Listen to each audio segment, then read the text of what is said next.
First thing we're going to learn is how to select objects with your left mouse button. You can select it.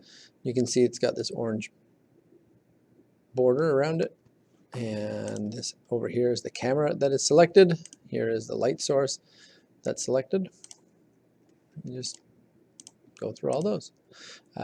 Pushing down on the middle mouse button will orbit around, and using the wheel on the mouse will zoom in and out.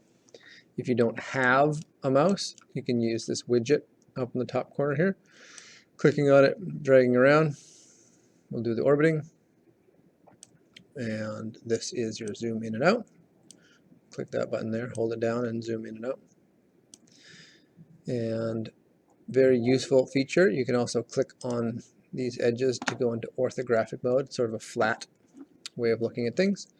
So click on those and it'll orbit around. If you have a proper keyboard with a number pad, you can use 137, do the same things as those up there.